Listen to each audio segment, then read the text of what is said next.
మా బుజ్జి తల్లి ఈరోజు నువ్వుల లడ్డు చెయ్యమ్మా అని అడిగిందండి. నువ్వుల లడ్డు హెల్త్‌కి చాలా మంచిది కదా! ముందైతే నువ్వుల్ని ఎండలో ఆరబెట్టుకున్నానండి. మా విండో దగ్గర మంచిగా ఎండొస్తుంటే ఎండలో ఆరబెట్టుకున్నాను. తర్వాత మంచిగా లో ఫ్లేమ్‌లో మనం ఫ్రై చేసుకోవాలి. ఇవి చాలా హెల్త్‌కి మంచిది.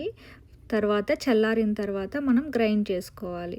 మనం ఏ గ్లాస్‌తో అయితే తీసుకుంటామో దానికి హాఫ్ గ్లాసు బెల్లం తీసుకున్నాను నేను. నేను కొంచెం స్వీట్ తక్కువ వాడతాను.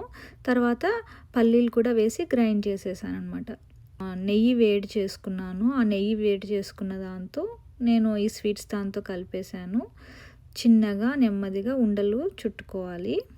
అంతే అయిపోయిందండి. చాలా ఈజీగా చాలా హెల్తీ రెసిపీ అండి. ఈ రెసిపీ ఇది ఎక్కువ తినకూడదు. రోజుకొకటి తింటే మనకి కాల్షియం బాడీకి బాగా అందుతుంది.